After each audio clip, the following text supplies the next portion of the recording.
नमस्कार, माउन्टेन संवादमा स्वागत छ। म सचिता। माउन्टेन संवादमा आज हामी नेपालको शैक्षिक अवस्थाको विषयमा संवाद गर्नेछौँ र सँगसँगै विद्यार्थीहरूको वर्तमान अवस्था के कस्तो रहेको छ र मुलुकको पछिल्लो राजनीतिक समसामयिक विषयमा रहेर पनि संवाद गर्नेछौँ। र यो संवादको लागि आज हामीसँग हुनुहुन्छ नेकपा एमालेका केन्द्रीय सदस्य अनि राष्ट्रसभाका अध्यक्ष सुनिता बरालजी। यहाँलाई स्वागत छ। धन्यवाद। आराम हुनुहुन्छ? कसरी दिनहरू बितेको छन् यहाँको? व्यस्त नै छु। सङ्गठनको अध्यक्षको जिम्मेवारी पनि छ। त्यस अर्थमा अनि राष्ट्रसभाको देशभरि सङ्गठनका कार्यक्रमहरू भइरहेका छन्। त्यो सँगसँगै शैक्षिक क्षेत्रसँग पनि सम्बन्धित भएर हामी काम गरिरहेका छौँ। सङ्गठन निर्माण र शैक्षिक क्षेत्रमा भएका समस्या समाधान गर्ने प्रयास र अझ बढी परिमार्जन गर्दै परिष्कृत गर्ने प्रयासमा निरन्तर छौँ। भनेपछि निकै नै व्यस्त हुनुहुन्छ यहाँले भनिरहनु भएको छ होइन।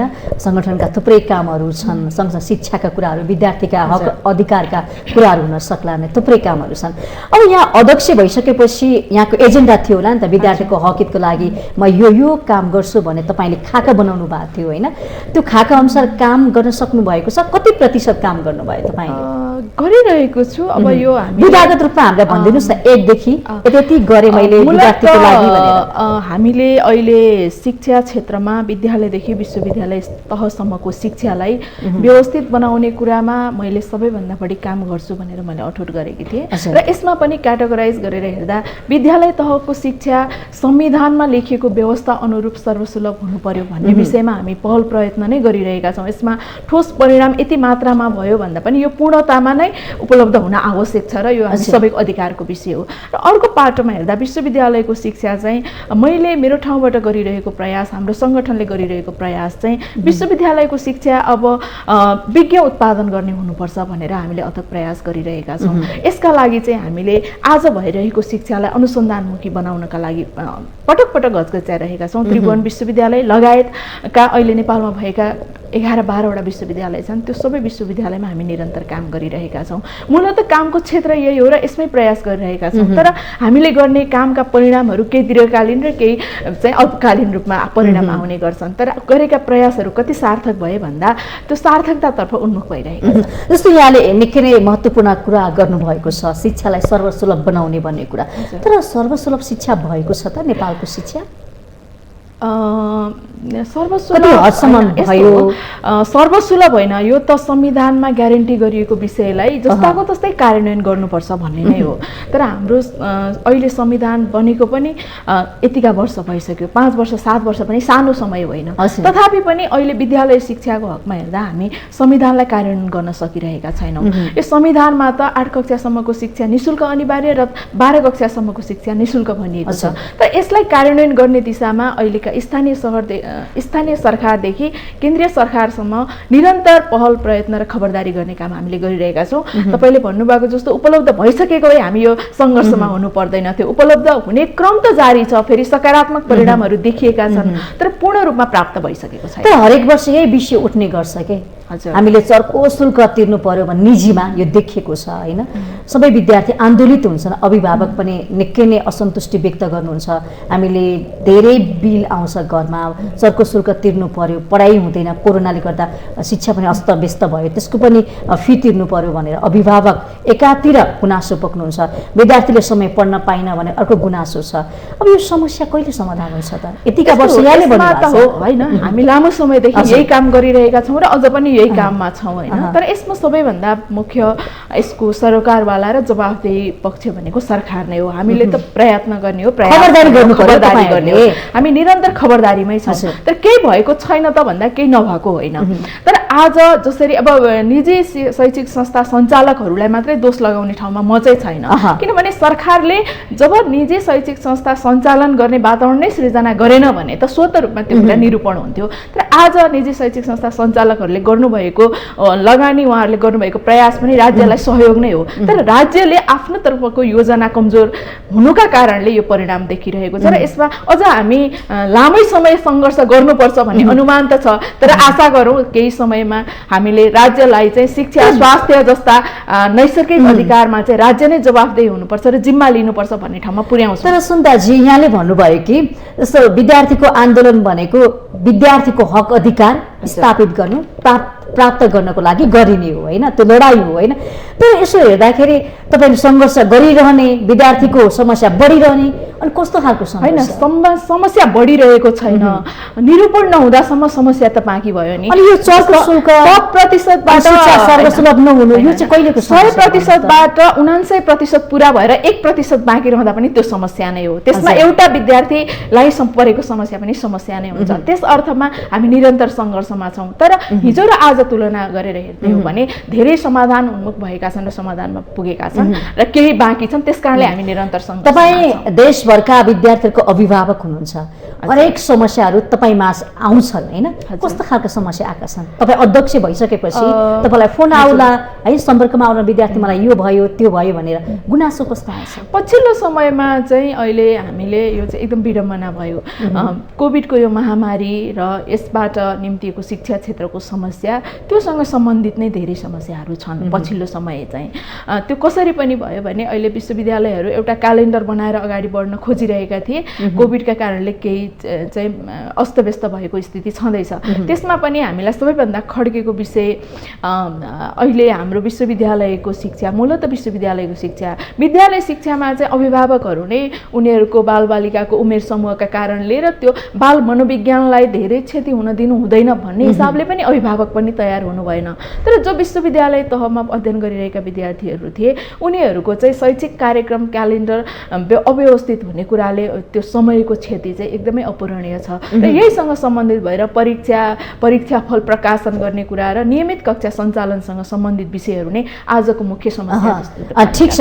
अब एउटा कुरामा के जोड्छु भने यहाँले अघि नै अगाडि भन्नुभएको थियो कि जस्तो कि निजीलाई म दोष दिन होइन, हाम्रै दोष हो, राज्यकै दोष हो, राज्यको कमजोरी हो, निजीले सहयोग गरेको छ शिक्षा क्षेत्रमा भन्नुभयो। तर अभिभावक विद्यार्थीले भन्छन् कि निजीले चर्को शुल्क उठायो भनेर। त्यसो भए सामुदायिक विद्यालयमा विद्यार्थी किन नबढाउने? त्यसको आकर्षण गुणस्तर किन वृद्धि नगर्ने? निजीले सहयोग गरेको छ भनेर निजी शैक्षिक क्षेत्रलाई प्रचार गर्न खोजेको होइन हैन, तर राज्य सबैभन्दा बढी जवाफदेही हुनुपर्छ भन्ने कुरामा जोड दिन खोजेको। आज सामुदायिक विद्यालयहरू पनि यस्ता धेरै उदाहरणीय छन् जहाँ सामुदायिक विद्यालयमा भर्ना गर्न नपाएर मात्रै निजीमा जाने पनि त केही विद्यालयहरू छन् नि। त्यो तहको बनाउनका लागि राज्यले कति प्रयत्न गर्यो। आज पनि मैले मेरो आजको मुद्दा के हो भने अझ बढी सञ्चार माध्यमलाई पनि मैले अनुरोध गर्न चाहन्छु। तपाईहरूको टेलिभिजनमा त शिक्षाविद हेर्ने प्रतिनिधि पनि हुनुहुन्छ होला, कतिपय सञ्चार माध्यममा शिक्षाविद हेर्ने, शिक्षा क्षेत्र हेर्ने प्रतिनिधि नै हुनुहुन्न।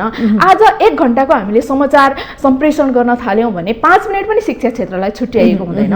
त्यही तहको समस्या चाहिँ राज्यमा पनि देखिन्छ। जबकि शिक्षा क्षेत्र सबैभन्दा आकर्षणको र महत्त्वको विषय हुनुपर्ने, शिक्षकहरू अन्य रोजगारी नपाएको अवस्थामा मात्रै शिक्षण पेसामा जाने भन्ने अवस्था छ। त्यसकारणले शिक्षा क्षेत्रलाई राज्यले नै सबैभन्दा बढी महत्त्वका साथ अगाडि बढाउनुपर्छ भन्ने कुरामा मैले जोड दिन खोजेँ। तपाईँहरूको भूमिका पनि रहन्छ होला नि त, सबै विद्यार्थीहरूलाई निजी भन्दा पनि सामुदायिकमा राम्रो पढाइ हुन्छ, गुणस्तर शिक्षा हुन्छ, त्यहाँ पढौँ होइन, शुल्क पनि थोरै लाग्छ, त्यो हिसाबले कुरा गर्न सक्छ होइन। हामीले चाहिँ सैद्धान्तिक विषय मात्र कुरा गरेर हुँदैन, व्यावहारिक पाटो र प्रयोगात्मक विषय नै हेर्नुपर्छ। आजको सबै जति पनि सामुदायिक र सार्वजनिक विद्यालयहरू छन् ती विद्यालयहरूमा अघि मैले भने शिक्षकको सेवा सुविधाका हिसाबले पनि उत्कृष्ट विद्यार्थीहरू शिक्षण पेसामा जाने सम्भावना एकदमै कम छ। त्यसमा राज्यको जवाफदेहिता हुन आवश्यक छ। त्यसकारणले राम्रो गुणस्तरीय शिक्षा प्राप्त हुने कुराको विश्वास नभइकन शिक्षकले आफ्नो बालबालिकालाई चाहिँ बच्चाहरूलाई चाहिँ त्यो शैक्षिक संस्थामा पढाउने कुरा चाहिँ उनीहरू तयार हुँदैनन्। यसका लागि तयार गर्ने कुरामा हामी त लागिरहेका छौँ, तर यसमा मैले स्वीकार्नुपर्छ र यसमा हिच नकिचाइकन भन्नुपर्छ हाम्रो प्रयासले मात्रै पुग्दैन। यसमा चाहिँ सरकार र राज्य नै जवाफदेही हुनुपर्छ र लाग्नुपर्छ। सरकारसँग तपाईहरुले छलफल गर्नु भएको छैन? पटक गरेका छौँ, पटक भनेका छौँ। शिक्षा क्षेत्रमा लगानी वृद्धि गरेदेखि लिएर आज स्थानीय सरकार सबैभन्दा बढी स्थानीय तहका विद्यालयहरू र त्यो ठाउँसँग जोडिएका प्राविधिक शिक्षा अध्ययन अध्यापन गराउने कुरामा स्थानीय सरकारलाई त्यति धेरै अधिकार प्रत्यायोजन गरिएको छ। त्यो कुरालाई प्रभावकारी बनाउनका लागि पनि सरकारका तर्फबाट माध्यमबाट त्यो विषयहरू एक्सपोजर गर्नुपर्ने पनि आजको आवश्यकता छ। सबै विषयहरू नयाँ हुँदैमा आफैमा पूर्ण हुँदैनन् र राम्रा हुँदैमा परिपक्व पनि हुँदैनन्। राम्रा विषय छन् तर परिपक्व तरिकाले हामीले कार्यान्वयन गर्न सकेका छैनौँ। त्यसकारणले केन्द्र सरकारदेखि स्थानीय सरकारसम्म र हरेक विद्यालयसम्म आज अनिराज शिविर पुगेको छ र यो विद्यालयको शिक्षालाई गुणस्तरीय बनाउन र चुस्त दुरुस्त बनाउनका लागि खबरदारी गरिरहेको छ। सरकारले विद्यार्थी सङ्गठनलाई हेर्ने दृष्टिकोण चाहिँ कस्तो छ? अब यो हाम्रो अलिकति समस्या पनि हो। आजको समयमा आउँदा 10 वर्ष अगाडिको विद्यार्थी सङ्गठनको भूमिका र आजको भूमिका परिवर्तन भएको छ र यो समयको माग पनि हो। तर सरकारमा जो आजको हाम्रो राज्य व्यवस्था र संसदीय प्रणालीले राजनीतिक दलका प्रतिनिधिहरू नै सरकार सञ्चालनमा पुग्ने हो। त्यसमा कतिपय प्रशासनिक क्षेत्रमा जोडिनु भएका चाहिँ सरकार जिम्मेवार व्यक्तिहरूले फेरि पनि राजनीतिक दलका प्रतिनिधिलाई देखाउने कुरा पनि स्वाभाविक छ हैन। कतिपय कमजोरीमा पन्छिनलाई देखाउनुहुन्छ, कतिपय जिम्मा लिन नसक्दा देखाउनुहुन्छ। तर राजनीतिक दलका प्रतिनिधिहरूले विद्यार्थी सङ्गठनमा अहिलेको विडम्बना चाहिँ यो मैले अनुभूति गरेको विषय पनि हो। कतिपय सबै व्यक्तिलाई मैले एउटै बास्केटमा हालेर भन्न खोजेको होइन, तर अधिकांश चाहिँ राजनीतिक मुद्दाहरू मात्रै बढी प्रायोरिटीमा पर्ने कुरा चाहिँ आजको तितो सत्य हो। भनेपछि यहाँले जस्तो कि सरकारले यी विभिन्न सङ्घ संस्था छन् विद्यार्थी सङ्गठनहरूलाई चाहिँ राजनीतिक झोला बोक्छन्, विद्यार्थीको हकितको लागि काम गर्दैनन्, झन् पढाइ ठप्प भयो, असर पर्यो भन्ने गुनासो पनि गरेका छन् के?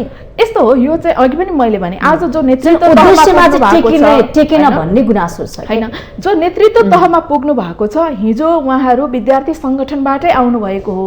धेरै नेताहरू त्यस्तो हुनुहुन्छ, तर उहाँहरूको समयमा के थियो भने बढी राजनीतिक विषयहरू उठान गर्नुपर्ने आवश्यकता थियो राज्य व्यवस्थाका हिसाबले। तर आज हामी परिवर्तन भइसकेका छौँ। यो कुरा भन्दाखेरि मैले मेरो पार्टीकै नेतृत्वलाई पनि भन्न सक्छु, आज हामीले तपाईँहरूको पालोमा भन्दा फरक तरिकाले काम गरिरहेका छौँ र हामी आजको हाम्रो मुख्य कार्यक्षेत्र शिक्षा क्षेत्र हो। सुरुदेखि अन्तिमसम्म शिक्षा क्षेत्र हो। राजनीतिक कुरा त मेरो सहायक पाटो मात्रै हो, मुख्य शिक्षा। तर यो कुरा उहाँहरूले विषयवस्तुमा छलफल गर्दा स्वीकार्नु भए तापनि व्यवहारमा चाहिँ फेरि पनि राजनीतिकरणकै आँखाबाट हेर्ने कुरा चाहिँ यो समग्रतामा देखिन्छ। त्यो कुरालाई आजको समयको माग र समयको आवश्यकता, विश्वविद्यालयका पाठ्यक्रमहरूको आवश्यकताले धेरै परिवर्तन गरिसकेको छ भन्ने कुरा चाहिँ जस्ताको तस्तै आज राज्यको नेतृत्व गर्ने ठाउँमा पुगेका व्यक्तिहरूले स्वीकार्न नसक्नु भएको कुरा सत्य हो। तर पनि तपाईँहरूलाई एउटा आरोप लाग्ने गर्छ होइन, चन्दा उठाउने भनौँ न एक खालका थुप्रै झुटाहरू कुराहरू यसमा के भन्नुहुन्छ? सत्य हो यो कुरा? जुन विकृति छ नि विद्यार्थी सङ्गठनभित्र थुप्रै विकृति छन् रे के? विद्यार्थी सङ्गठनलाई सचेतता गराउनका लागि हैन, खबरदारी गर्नका लागि केही विषयमा अझ यो तहको तिमीहरूको खबरदारी पुगेन भन्ने विषय आजको दिनमा मैले स्वीकार्न सक्छु र अनिराज शिविरले स्वीकार्न सक्छ। र म तपाईँहरूको यो एकदम लोकप्रिय सञ्चार माध्यम यो टेलिभिजनबाट के कुरा भन्न चाहन्छु भने आज अनिराज शिविरको नाममा र हाम्रो सङ्गठनसँग जोडिएर कसैले पनि दबावमूलक रूपमा चन्दा लिने र आर्थिक कारोबारसँग जोडिनु भएको छ भने तपाईँले मलाई नै खबर गरिदिनुहोस्, म तुरुन्तै कारबाहीमा जान्छु। र मैले तपाईँसँग सगर्व के भन्न सक्छु भने मैले आजसम्म कसैसँग स्वैच्छिक रूपमा कसैले व्यक्तिगत सम्बन्धका आधारमा या अरू कारणले हामीले संस्थागत अपिल गरेर सहयोग लिने कुरा स्वाभाविक छ, लिन्छौँ होइन। तर कसैलाई पनि चन्दाका नाममा तपाईँले यो अनिवार्य दिनुपर्छ भनेर हामीले भनेका छैनौँ, भन्दैनौँ र भन्ने विषयलाई कारबाहीको दायराभित्र भनेपछि अनिराज शिविरभित्र यस्ता खालका गतिविधि भएका छैन। तपाईँ अध्यक्ष भएर आइसकेपछि म अध्यक्ष भएर आइसकेपछि त हामीले यति धेरै पारदर्शी बनाएका छौँ। अहिले तपाईँले पनि हेर्न सक्नुहुन्छ या अरू कसैले पनि सबै हामी चलेको छ। त्यसो भए आर्थिक कुरामा हामी अपारदर्शी छैनौँ र अस्पष्ट छैनौँ र चन्दा लिने कुरामा हामी निर्ममतापूर्वक नियन्त्रण गर्ने नीतिमा छौँ। अब यहाँले विश्वविद्यालय कुरा जोड्नु भएको छ होइन, विज्ञ उत्पादन गर्ने थलो भन्नुभयो, तर बेरोजगार उत्पादन गर्ने थलो भएको छ के? होइन, यो त चेन्ज गर्नुपर्छ। कसरी परिवर्तन? यसमा चाहिँ हामीले पनि प्रयास गरिरहेका छौँ। हाम्रो प्रयास मात्रै कति सार्थक हुन्छ होइन, यो एकदम चिन्ताको विषय हो। आज विश्वविद्यालयबाट निस्केको एउटा व्यक्ति बेरोजगार किन हुँदैछ भने उसले म यो विषयमा काम गर्न सक्छु भन्ने आत्मविश्वासै प्राप्त गरिसकेको हुँदैन। त्यस अर्थमा ऊ चाहिँ बेरोजगार बन्दैछ। तर अब हामीले अघि पनि मैले भने 12 कक्षा पढिसकेर निस्केको एउटा विद्यार्थीले म यो क्षेत्रमा यति काम गरेर मेरो जीवन बाँच्न सक्छु भन्ने त्यो आत्मविश्वास र सिप नीतिका साथ निस्कनुपर्छ र विश्वविद्यालयको शिक्षा चाहिँ अनुसन्धानमुखी बनाउनु पर्यो। हामीले त्रिभुवन विश्वविद्यालयलाई म अध्यक्ष भएर आएको केही दिनमा नै भेटेर भनेका थियौँ र अरू विश्वविद्यालयमा केही हदसम्म यो चाहिँ तुलनात्मक रूपमा बढी छ प्रयोगात्मक शिक्षा। त्यसकारणले अनुसन्धानमुखी शिक्षा बनाउनका लागि हामीले विश्वविद्यालयहरूलाई खबरदारी गर्ने, पहल प्रयत्न गर्ने, सहयोग गर्ने काम गर्छौँ। र हामीले चाहिँ अर्को तर्फबाट शिक्षा नीतिमा नै राज्यलाई के भनिरहेका छौँ भने आज यो देशको पर्यटन क्षेत्रमा आवश्यक पर्ने जनशक्ति कति हो त, कृषिको विज्ञहरू कति चाहिन्छ त हामीलाई, होइन, जलस्रोत विज्ञ कति चाहिन्छ त। आज हामी हाइड्रो पावरको यति धेरै सम्भावना भएको देशमा छौँ ऊर्जा उत्पादनसँग जोडिएर, तर त्यो क्षेत्रको विज्ञ खोज्नु पर्यो भने हामीले नेपालमा प्राप्त गर्दैनौँ। यति धेरै अध्ययन गर्ने शैक्षिक संस्थाहरू छन्, 12वटा विश्वविद्यालय हामीसँग छन्, अझ विश्वविद्यालय बढ्ने क्रममा छन्, तर हाम्रो देशको जनशक्ति कुन क्षेत्रमा कति आवश्यक छ भन्ने विषय चाहिँ हामी कसैलाई पनि थाहा छैन, राज्यलाई पनि थाहा छैन। त्यसकारणले अब राज्यले सर्टिफिकेट हातमा लिएर बस्यो, काम छैन, रोजगारीको लागि विदेश पलायन भयो। यसको चाहिँ समाधानको उपाय के हो भने राज्यले नै मेरो देशलाई यो क्षेत्रको जनशक्ति यति मात्रामा चाहिन्छ र यो विश्वविद्यालयबाट यो जनशक्ति उत्पादन गर्ने कुराको एस्युरिटी दिनुपर्छ भन्ने विषयमा काम गरेन भने हामी यो विषयबाट त्यस्तो खालको कार्यक्रम बनाउनु पर्यो राज्यले। यति जनशक्तिमा राज्यलाई त मेरो देशको यो क्षेत्रमा यो सम्भावना छ र यो क्षेत्रलाई यति विज्ञ चाहिन्छ, मैले यसरी यो उत्पादन गर्छु भन्ने कुराको योजना त हुनु पर्यो नि। जब योजना नै बन्दैन त्यो काममा जाने सम्भावना त हुँदैन। जब चाहिँ त्यो योजना बनाएर अगाडि बढ्छौँ, होला केही वर्ष हामीले अरू क्षेत्रबाट अरू ठाउँबाट पनि विज्ञहरू ल्याउनु पर्ला, तर यति वर्षमा मैले मेरो देशबाट नै आफ्नो देशमा आवश्यक पर्ने विभिन्न क्षेत्रका जनशक्ति उत्पादन गर्न सक्छु भन्ने कुराको राज्यसँग प्रष्ट नीति हुनु। त्यसको लागि पनि शैक्षिक कार्यक्रमहरू, पाठ्यक्रमहरू पनि उपयुक्त हुनु पर्ला नि त। आफ्नो भूगोल यसमा चाहिँ होइन, त्यो त राज्यको नीति अनुसार विश्वविद्यालयहरू चलिहाल्छन्, होइन। आजको विश्वविद्यालयमा भइरहेका पाठ्यक्रमहरूको अध्ययन अध्यापन गर्ने कुरा पर्याप्त छैन, त्यसमा सुधार्नु पर्ने छ, थप्नु पर्ने पनि छ, होइन। अब यो उच्च शिक्षाको लागि विदेश जान्छन् विद्यार्थी, यसमा के भन्ने, कसरी रोक्ने, यो पनि एउटा चुनौती छ। यो चाहिँ अब यो विषय फेरि यी दुईटा कुरासँग नै जोडिन्छ। एउटा कुरा चाहिँ हाम्रो सामाजिक मनोविज्ञान पनि परिवर्तन गर्नुपर्ने छ। त्यही विषय यहाँ पढ्दाखेरि चाहिँ कमजोर जस्तो हुने र नेपाल बाहिर गएपछि चाहिँ त्यो सामाजिक प्रतिष्ठा नै बढेको जस्तो हुने, यो एउटा सामाजिक मनोविज्ञान छ। यसलाई परिवर्तन गर्नुपर्ने यो सामाजिक पाटोको विषय भयो। दोस्रो कुरा त मुख्य कुरा के हो भने अबको समयमा व्यक्तिले आश्वासनबाट उसले चाहिँ आफ्नो जीवनको सेक्युरिटी प्राप्त गर्दैन, परिणाम नै चाहन्छ। आजको हरेक व्यक्तिको, हरेक विद्यार्थीको, हरेक युवाको चेतना मेरो जीवनको सुरक्षा, मेरो जीवनको पर्याप्तता र मेरो जीवनसँग जोडिएको मेरो लक्ष्यको चाहिँ पूर्णतासँग जोडिन्छ भनेर हेरिरहेको अवस्थामा आज तिमीले अध्ययन गरेको विषयसँग जोडेर तिमीलाई यही लगानी गर्न सक्छौ, यही कामलाई परिणाममा पुर्याउन सक्छौ भन्ने तहको शिक्षा नीति नै चाहिन्छ। तर त्यो विद्यार्थीको लागि छुट्याएको जुन लगानी थियो नि 25 लाख दिने, खोइ त त्यो सिलायो त, खोइ तपाईहरुले त्यो कुरा लागू गर्न सक्नु भएन। सर्टिफिकेट धितो राखेर लगानी दिने भन्ने कुरा अहिले पनि यथावत छ। पछिल्लो समय चाहिँ हाम्रो पार्टीका नेता अर्थमन्त्री विष्णु पौडेल हुँदाखेरि फेरि यसको कार्यविधि पनि बनिसकेको छ, कतिपय ठाउँमा कार्यान्वयन पनि भइरहेको छ। यो चाहिँ धेरै मात्रामा लगभग हामीले जति अपेक्षा गरेका थियौँ त्यो मात्रामा कार्यान्वयन नभएको, तर अहिले पनि हामीले गयौँ भने त्यो ऋण प्राप्त गर्न सक्छौँ। यो अनेराज बिउको कति विद्यार्थीले पाए त्यो ऋण भन्ने यो आजको मितिमा हेर्दा केही महिना अगाडिसम्म 235 को रेसियोमा थियो। आज ठ्याक्कै यति यो मितिमा कति बढे त मलाई थाहा भएन, केही महिना अगाडिको डाटा हो यो। तर यसमा हाम्रो चाहिँ युवा पुस्ताको पनि के कमजोरी भयो भने अब यो युवा पुस्तालाई मात्रै नभनौँ, हाम्रो शिक्षाले पनि त्यो आत्मविश्वास दिन सकेन, होइन। तिमीले यो ऋण प्राप्त गर्छौ र तिमी यहीबाट उपयोग गरेर तिमी आफ्नो सिपलाई लगानीमा परिणत गरेर लगानीबाट उत्पादनसँग जोड भन्दाखेरि त्यो आत्मविश्वास पनि हामीले युवाहरूलाई दिन सकेका रहेनछौँ भन्ने चाहिँ आज समीक्षाको विषय हो। तर यो आज बैंकहरूले आफ्नो प्रक्रिया, बैंकले आफ्नो चाहिँ त्यो प्रक्रिया पूरा गर्ने विषय त स्वाभाविक प्रक्रिया कुरा हो, तर त्यो प्रक्रियासँग जोडेर सर्टिफिकेट धितो राखेर ऋण दिने कुरा अहिले पनि उपलब्ध छ। अब यो शिक्षा क्षेत्रमा देखिएको विकराल समस्या भनौँ न, विकृतिहरू, शिक्षा दिन प्रतिदिन खस्कियो, त्यसमा पनि कोभिडले तहस नहस पारेको छ, कसरी उकास्ने? यसमा चाहिँ अब हामी यो एकदम सन्दर्भका हिसाबले हामी जेठमा बजेट आउँदैछ होइन, शिक्षा क्षेत्रमा आमूल परिवर्तन गर्नुपर्ने कुरा चाहिँ कति व्यक्त गर्ने नगर्ने अहिले राज्यमा बसेका धेरै व्यक्तिले पनि बुझेको हुनुपर्ने हो। आजको विश्वविद्यालयको विडम्बना नलुकाइकन भन्नुपर्दा विश्वविद्यालयमा अध्ययन अध्यापन गराउने चाहिँ प्राध्यापकहरूले अनलाइन माध्यमबाट पढाउन नसकेको अवस्था आजको हाम्रो तितो यथार्थ हो। त्यसकारण शिक्षा क्षेत्रमा निर्ममतापूर्वक अब चाहिँ सरकारले निर्णय लिनुपर्छ।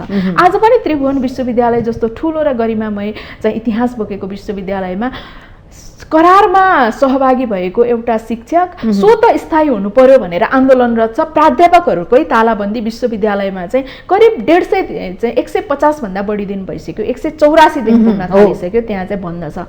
तर यो खालको व्यथितिमा आज म शिक्षक हुन पाउँछु कि पाउँदिनँ भन्दा पनि मैले पढाएको, मैले लगानी गरेको, मैले समय खर्च गरेको स्थानमा त्यहाँको उत्पादन कस्तो हुन्छ भन्ने तहबाट प्राध्यापकहरूले पनि सोच्नुपर्छ, अथवा शिक्षा क्षेत्रसँग जोडिन चाहने सबैले सोच्नुपर्छ। र राज्यले अब हाम्रो शिक्षामा नै बलियो बनाउन सकेनौँ भने शिक्षाको परिपक्वता बिना यो देशको समृद्धिका हामीले गफ गर्न छोड्नुपर्छ भनेर नेतृत्वकर्ताहरूले पनि बुझ्नुपर्छ। यस अर्थमा हामीले देखिएका कमजोरीहरूलाई सच्याउने कुरामा प्रतिबद्ध भएर हामी तयार भयौँ भने सकिन्छ भन्ने लाग्छ मलाई चाहिँ। अब यो समस्या त धेरै छन्, समस्याको जड हाम्रै कारणले हो समस्या थुप्रिएको। यहाँले भने शिक्षकको आफ्नो पाटो होला होइन, विश्वविद्यालयको आफ्नो पाटो होला, तपाईँ जस्तो विद्यार्थीको आफ्नो पाटो होला होइन, सँगसँगै अभिभावकको, विद्यार्थीको, सबैको, राज्यको सबैले सोच्न जरुरी छ होइन, शिक्षालाई सुधार्नको लागि, उकास्नको लागि। नभए शिक्षा त तहस नहस हुने स्थितिमा पुगिसक्यो,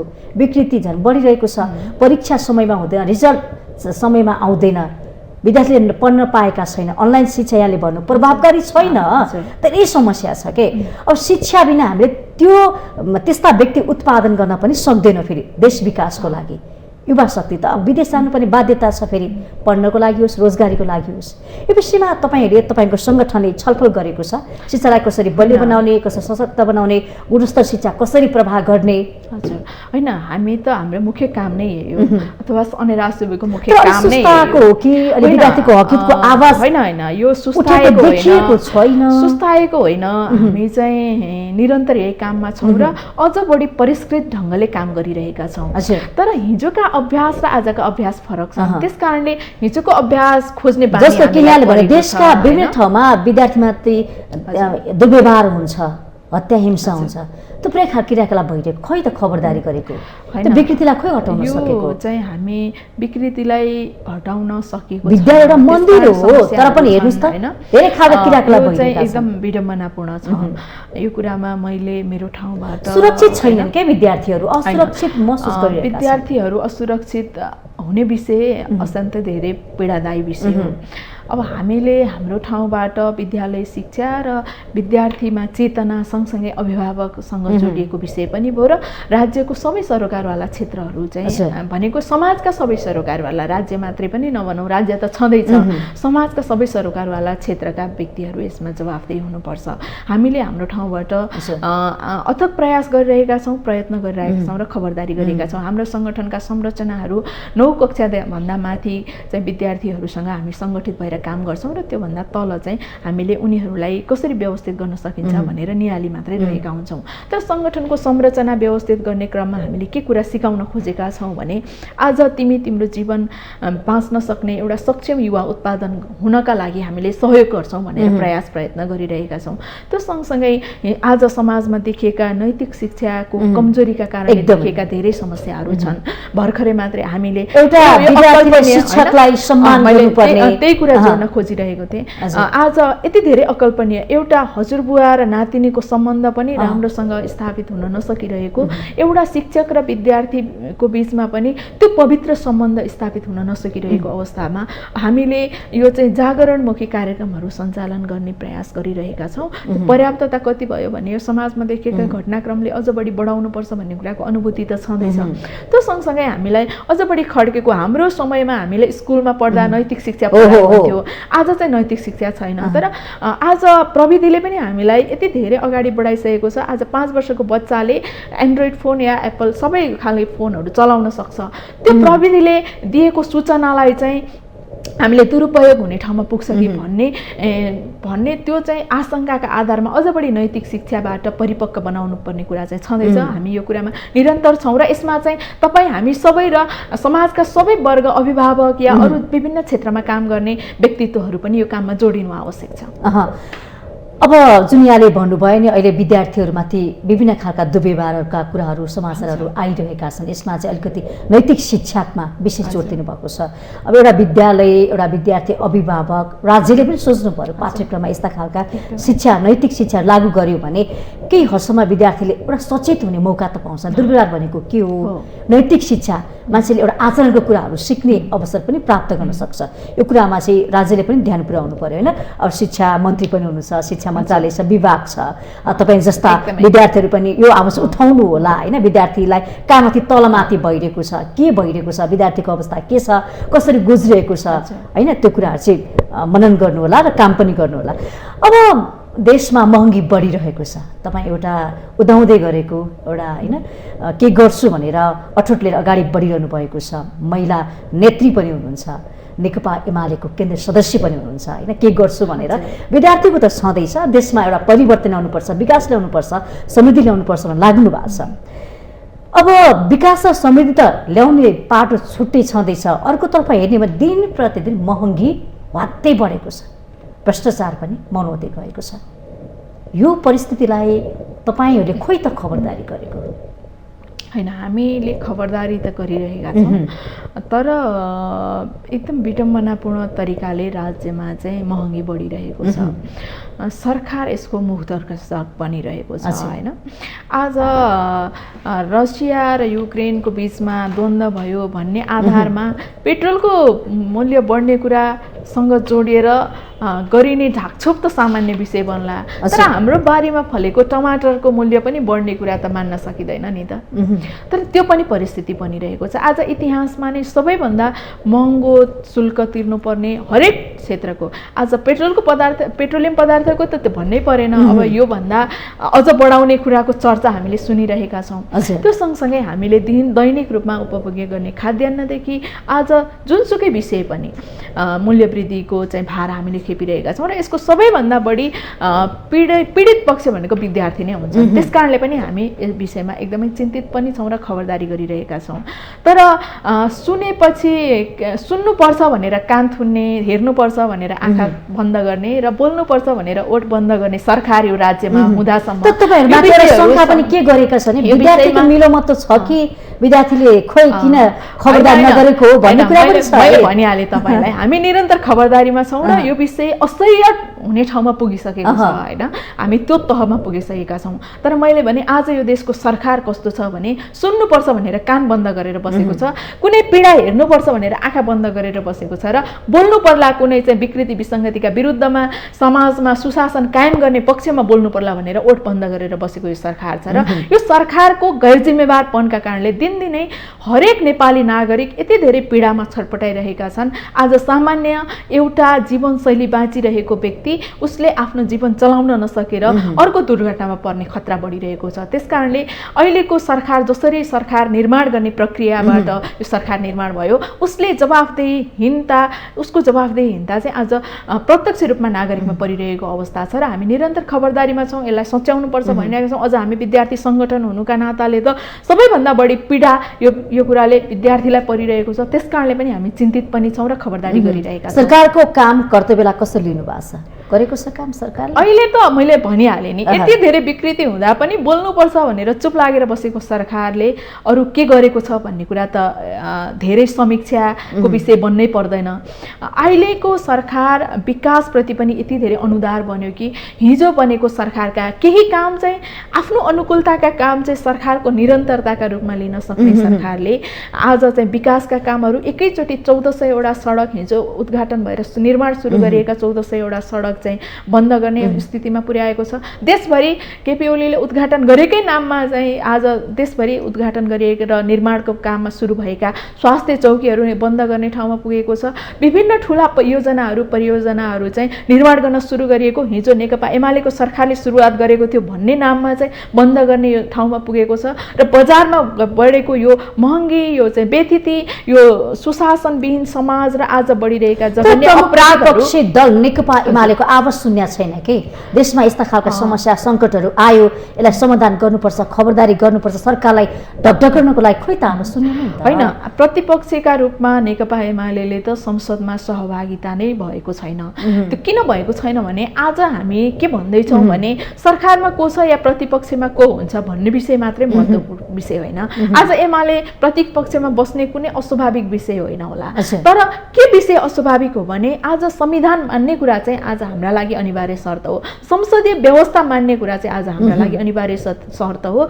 दलप्रतिको व्यवस्था जुन चाहिँ हामीले संवैधानिक व्यवस्था गरेका छौँ त्यो कुरा चाहिँ आज मान्नुपर्छ भन्ने एमालेको कुरा हो। त्यो कुरा कहाँनिर जोडिन्छ? तपाईँले एमालेको आवाज उठेको किन सुन्नु भएको छैन भने आज पनि संसदमा एमालेको चाहिँ उपस्थिति छैन। किन उपस्थिति छैन भन्दा आज संसदमा हिजो नेकपा एमालेको सूर्य चुनाव चिन्ह लिएर चुनावमा विजय प्राप्त गरेका या समानुपातिक प्रणालीबाट संसदको रूपमा उपस्थित भएका व्यक्तिहरू आज पनि सांसदको रूपमा छँदैछन्। उनीहरूलाई पार्टीले कारबाही गरिसकेको छ। जब दलविहीन व्यक्तिहरू संसदमा हुन्छन्, तपाईँ किन नजाने, म किन नजाने? आज संसदमा दलविहीन रूपमा चाहिँ उपस्थिति हुन पाइन्छ, गैर सांसदहरू उपस्थित हुन पाइन्छ भने तपाईँ म गएर आवाज उठाउन किन नपाउने? यो ठाउँबाट पनि प्रश्न गर्नु पर्यो। अब तपाईँहरूले पनि यो विषयलाई अलि बढी एक्सपोज गरिदिनु पर्यो।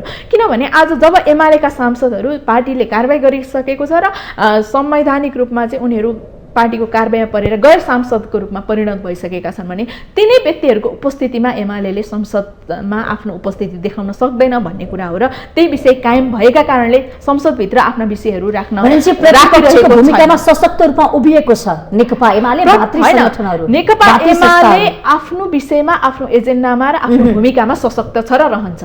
त्यसमा पनि तपाईँ विद्यार्थीको एजेन्डामा सशक्त रूपमा लागि पर्नु भएको छ। विद्यार्थीको एजेन्डामा त हामी सबैभन्दा अग्रपङ्क्तिमा छौँ र रहिरहन्छौँ। हिजोको इतिहासबाट पनि यो कुरा दस्तावेजीकरण भएको छ, आजको भूमिकाबाट पनि भएको छ र भोलि पनि यसको निरन्तरता हुन्छ।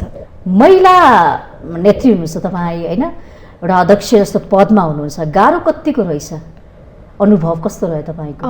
गाह्रो त हुन्छ नै, अवसर पनि हो। अवसर हो, त्यसमा चुनौती त होला नि। चुनौती त अब एउटा महिला हुनुका नाताले अध्यक्ष भन्दा बढी महिलाका रूपमा चित्रण गर्ने समाज छँदैछ।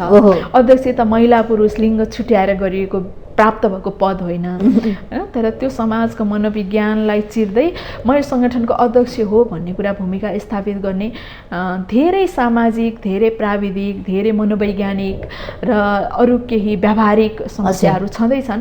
तर त्योभन्दा पनि अहिले चाहिँ म एउटा अध्यक्ष हुँदै गर्दा एउटा महिला लैङ्गिक रूपमा त्यो प्राकृतिक विषय हो, महिला अध्यक्ष हो। त्यस कारणले अहिले जब महिलाका नाममा धेरै पीडा भोगिरहेका बहिनीहरू या दिदीहरूलाई मैले मेरो भूमिकाले चाहिँ होइन महिलाहरूले झन् बढी राम्रो गर्न सक्दा रहेछन् है भन्ने भूमिका स्थापित गरेर अरूलाई पनि ऊर्जा भर्ने र अरूले पनि यो एक्सपोजर, यो बाहिर आएर काम गर्न सक्ने वातावरणको निर्माण गर्ने कुरामा एउटा उदाहरण बन्न सकौँ भनेर मैले चाहिँ प्रयास गरेँ। अन्य महिलाहरूलाई पनि तपाईँले प्रेरणा दिने काम गर्नु भएको छ, गर्न सक्छन् है? होइन, स्वाभाविक रूपमा यो हाम्रो मनोवैज्ञानिक कुरा पनि हो। जब मान्छे आफूसँग कन्भिन्स हुन्छ, आफूसँग चाहिँ सहमत हुन्छ, त्यस पछाडि अरू विषयमा उसलाई सहमति जनाउन धेरै अप्ठ्यारो हुँदैन। त्यसकारण मैले राम्रो काम गरेको कुरा त सबैले देखेका हुन्छन् र गर्ने प्रयास गरिरहेको छु। त्यसकारण राम्रो काम गर्ने, राम्रो प्रयास गर्ने र सङ्गठनको संस्थागत कामलाई अझ बढी ठुलो पुँजी बनाउने कुरामा महिलाहरूले नै बढी व्यवस्थित गर्न सक्दा रहेछन् भन्ने विश्वास चाहिँ मभन्दा पछिल्लो पिँढीका महिलाहरूलाई पनि होस् र अगाडि जाने दिदीहरूलाई पनि जो समाजका विभिन्न ठाउँमा केही आफ्नो चाहिँ इच्छा हुँदाहुँदै पनि उहाँहरू सङ्कुचित भएर बस्नु परेको छ, त्यो कुरालाई चाहिँ होइन उहाँहरूको विश्वास पनि बढाउन सकियोस् भन्ने कुराको प्रयास चाहिँ मैले गरिरहेकी छु। महिलाले पनि गर्न सक्छन् अवसर पाए भन्ने कुरा तपाईँले स्थापित गर्नु त्योभन्दा अगाडि पनि गर्ने प्रयास गरिरहेको छु। कति सक्छु थाहा छैन, कति सकिरहेको छु थाहा छैन, तैले मैले आफूले सके जति प्रयास गरिरहेकी छु। चुनौती त्यस्तो अप्ठ्यारो महसुस त तपाईँ त्यसो भए गर्नु भएको छैन? चुनौती त केही समस्या छैन? पाइलामा हुन्छन् चुनौती। अब चुनौतीलाई निहाल्ने भन्दा पनि त्योभन्दा परको सम्भावनालाई हेर्ने प्रयास आजको मेरो सबैभन्दा मुख्य विषय हो र मैले त्यो प्रयासमा अलिक अगाडि बढ्ने प्रयास गरिरहेको छु। पार्टीको कुरा गरौँ, अहिले चुनावमा लक्षित छ होइन? पार्टी अब प्रचार गर्ने, सङ्गठन बलियो बनाउने, गाउँघरमा पुग्ने, कसरी एमालेलाई जिताउने, पहिलो पार्टी बनाउने भने तपाईँ केन्द्रीय सदस्य पनि हुनुहुन्छ होइन? तपाईँले यो चुनावलाई कसरी हेर्नु भएको छ? के छ तयारी? पार्टीको तयारी भइसक्यो हो के छ? तयारीमा नै छौँ हामी। पछिल्लो समय तपाईँहरूले पनि देखिराख्नु भएको छ, एमाले प्रतिको आकर्षण पनि एकदमै बढ्दो छ। अलिकति अगाडि संसद विघटनको सन्दर्भसँग जोडेर एमालेलाई प्रश्न गर्ने व्यक्तिहरू पनि आज यो देशको यो तहको अकर्मण्यता, यो तहको सरकारको जवाफहीनता भन्दा त हिजो धेरै राम्रो थियो, हिजोको त्यो कदम चाहिँ आवश्यक थियो, राजनीतिक संस्कार स्थापित गर्नका लागि पनि आवश्यक थियो र आजको समयको आवश्यकता राजनीतिक दलभित्र भइसकेको आवश्यकता रहेछ यो भन्ने कुराको अनुभूतिसहित विभिन्न पार्टीबाट एमालेमा चाहिँ सहभागी भएर यो चुनावमा समाहित हुने कुराको लहर पनि बढेकै छ र हामी चाहिँ सङ्गठन संरचनाहरू व्यवस्थित गर्दै आज हामी गाउँ वडासम्मका कमिटी संरचनाहरू व्यवस्थित गरिसकेका छौँ। देशभरि सबै नयाँ ऊर्जाका साथ सङ्गठनहरू निर्माण भएका छन् र कार्यकर्तामा उत्साह उमङ्ग होला चुनावको लागि। तपाईँहरू निकै नै एकदमै खुसी साथ लाग्नु भएको छ। तर जनताले किन दिने एमालेलाई भोट भन्छ नि त? हामीले पहिले पनि देखाउँ, हाम्रो मतको अपमान भयो, काम गर्न सकेन, यो चाहिँ आज जनता निराश छन्, खुसी छैन एमालेप्रति। केही समय अगाडिसम्मको यो प्रश्न अलिकति स्वाभाविक जस्तो देखिन्थ्यो होला, आज पनि त्यही प्रश्न जस्ताको तस्तै छ भन्ने मलाई चाहिँ लाग्दैन। र मैले संक्षिप्तमा एमालेलाई जनता छैन नि त, तपाईँहरू घरदैनमा पुगिरहँदाखेरि जनताले त प्रश्न गर्छन्, जनताले भन्छ हाम्रो लागि के गरौँ, हामीले यति धेरै मत दियौँ। प्रश्न गर्ने कुराको जवाफसहित हामी जनता कहाँ पुग्छौँ, जनतालाई जवाफ नदिकन हामीले मत प्राप्त गर्छौँ भनेर भनिरहेका छैनौँ र सबै खालका प्रश्नको जवाफसहित एमाले अहिले जनता कहाँ पुग्छ र पुगिरहेको छ। त्यसमा तपाईँले एमालेलाई किन भन्ने प्रश्न मलाई गर्नुभयो भने मैले संक्षिप्तमा के भन्न चाहन्छु भने हिजोदेखि आजसम्म एमालेको सरकार निर्माण भए पश्चातका विकाससँग जोडिएका योजनाहरू हेर्नुभयो भने र कामका सुरुवातहरू हेर्नुभयो भने आज सुरुङ मार्ग निर्माण गर्नेदेखि त्यो चाहिँ पानी जहाज चलाउने कुरा त त्यो सबैभन्दा बढी जोकको विषय बनेको थियो नि, त्यो त रमाइलो गर्ने विषय बनेको थियो। तर त्यसमा बढी काम अगाडि बढेको विषय आज विभिन्न ठुला परियोजनासँग लिएर ऊर्जा उत्पादन गर्ने विषयदेखि हामीले आज गाउँ गाउँमा घर घरमा हरेक पालिका हरेक वडासम्म जोडिएर बनेका सरकार के अरे सडकका कालो पत्री सडकहरू निर्माण भएका विषयदेखि लिएर आज स्वास्थ्य चौकी निर्माण हुने कुरा, हरेक प्रदेशमा चाहिँ खेल मैदान बन्नेदेखि लिएर अन्तर्राष्ट्रिय विमानस्थल बन्ने कुरासम्म यी तमाम विकासका योजनाहरू छन्। यी सबै कामहरू र कार्यक्रमहरू लिएर हामी जनता कहाँ पुग्छौँ र समग्रतामा विकास सुशासन मार्फत समृद्धि यो देशमा ल्याउँछौँ भन्ने प्रतिबद्धताका साथ हामी जनता कहाँ पुग्छौँ र त्यही आधारमा हामीले जनतालाई मत माग्छौँ। हिजोको विषय यही कुराले जानु भएको थियो जनतामा हैन, हामीलाई मत दिनुस् हैन, तपाईहरुको हरेक समस्या हामी समाधान गर्छौँ, सुख दिन्छौँ, समृद्ध ल्याउँछौँ, सुखी नेपाली समृद्ध नेपाल। यो कहाँ छन् जनता सुखी, कहाँ छन् खुसी? यो फेरि पनि यो हाम्रो यही सुविधा कहाँ पुग्छ, समृद्धि कहाँ आयो? फेरि पनि हामी यही विषय लिएर जाने हो, सुखी नेपाली समृद्ध नेपाल बनाउने नै हो फेरि पनि हैन।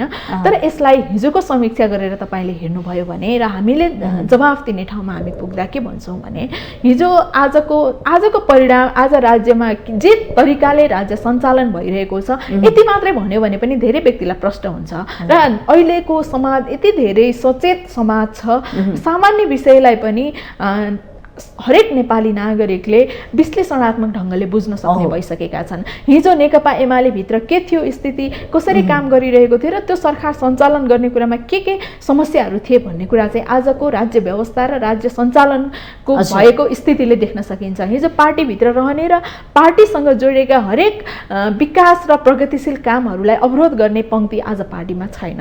हिजो हामीले गरेको विश्वास, तपाईहरूसँग मागेको जनमतलाई प्रयोग गर्न दिने कुराको वातावरण निर्माण गर्न सकिएन।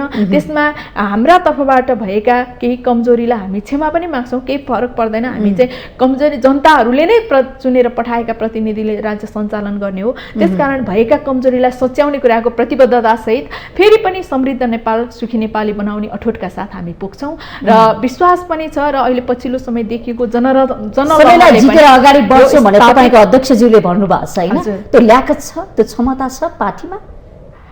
त्यो त हामी पछाड्छौँ, हामी पहिलो पोजिसनमा हुन्छौँ भने चाहिँ नेकपा एमालेले हजुर त्यो अध्यक्षले बिना आधार भन्नुभएको होइन। आज हाम्रो संगठनको संरचना, संगठनभित्र रहेका हाम्रा प्रणालीहरूको चाहिँ काम र संगठनसँग पार्टीसँग जोडिएको विश्वास र एमालेले गरेको योजना र एमालेले गर्न खोजेका विकास प्रेमी कामहरू, विकाससँग जोडिएका कामहरूप्रतिको जनताको विश्वासका आधारमा भन्नुभएको र हामी पहिलो पार्टी हुन्छौँ। अरू पार्टीले पनि चुनौती दिएका छन् तपाईँको पार्टीलाई, हामी जित्छौँ, नेकपा एमालेलाई भोट दिँदैन, शून्यमा झर्छ भन्छ। चुनौती स्वीकार्य छ, तर परिणाम हेर्दाखेरि उहाँहरूले पनि आफूलाई कहाँ प्राप्त गर्नुहुन्छ त्यति बेला फेरि समीक्षा गरौँला। त्यो हाम्रो चाहिँ अघि पनि मैले भने हामीले भनिरहेको र हाम्रो पार्टी अध्यक्षले उद्घोष गरिराख्नु भएको विश्वास चाहिँ हामीले हाम्रा कामका योजनासँगको विश्वास हो र जनताप्रतिको विश्वसनीयतासँग जोडिएको विश्वास हो। भनेपछि स्थानीय तहको निर्वाचनमा नेकपा एमाले पहिलो पोजिसनमा आउँछ, स्थानीय तहको निर्वाचनमा पनि आउँछ र क्रमशः त्यो पछाडिका निर्वाचनहरूको पनि हामी तयारी गरिरहेका छौँ। यो देशको आज पनि एमाले सबैभन्दा ठुलो मात्रै उद्देश्य हो पार्टीको, अथवा काम पनि गर्नुपर्ने हो, विकास पनि गर्नुपर्ने हो? होइन, चुनाव जित्ने कुरा त कामसँग जोडिन्छ। काम नगर्ने पार्टीलाई जनताले मत दिँदैनन्। अघि पनि मैले भने जनता आज यति धेरै सचेत भइसकेका छन्, के सही र के गलत भनेर छुट्याउन सक्ने ठाउँमा पुगेका छन्। त्यस अर्थमा एमालेले कामको विश्वासमै कै आधारमा मत माग्ने हो, काम गर्नका लागि नै मत माग्ने हो र कामका आधारमा नै हामीलाई मत प्राप्त हुने हो भन्ने विश्वास पनि छ। त्यसकारणले स्थानीय तहको कामहरू गर्छ त्यसो भए नेकपा एमालेले। तपाईँले आज तथ्यलाई अझ हामीले विश्लेषण गरेर हेऱ्यौँ भने यो लामो समय जान सक्ला, तर जनता लक्षित काम गर्ने कुनै पार्टीको नाम लिनुपर्दा सबैभन्दा पहिले जनताले एमालेकै लिन्छन्। र आजको दिनमा हामीले छलफल गरिरहेको समयमा पनि यो देशको सबैभन्दा ठुलो पार्टी अरू पार्टीको नाम लिए भने चाहिँ के गर्नुहुन्छ हैन? होइन, त्यो त परिकल्पना गर्ने विषय हो। हाम्रो पार्टी पहिलो पार्टी जनताले मन पराएको पार्टी भन्नु होला, जनताले त अहिले अर्को पार्टीलाई मन पराइसक्यो, रोजिसकेका छन् नि। नेकपा एमाले काम गरेन हाम्रो पक्षमा, अनुमानका आधारमा रमाउन त पाइन्छ, तर परिणाम त्यस्तो हुँदैन भन्ने विश्वास हो। फेरि त्यो परिणाम आयो भने जनताले दिएको परिणामलाई स्वीकारेर हामी फेरि मेहनत गर्ने कुरामा हामी तयारै छौँ, यसमा कुनै सङ्कोचै भएन। तर आजको दिनमा पनि हामीले के कुरा बिर्सनु हुँदैन भने आज पनि यो देशको संवैधानिक व्यवस्थामा र राजनैतिक दलका हिसाबले सबैभन्दा ठुलो पार्टी एमाले नै हो। यो कुरा भुलेर गर्ने टिप्पणी पनि त्यति स्वाभाविक चाहिँ हुँदैन। अनि ठुलो पार्टी होला तर पनि जनताको हक अधिकारको लागि, विकासको लागि त काम गर्नु पर्यो नि त हैन?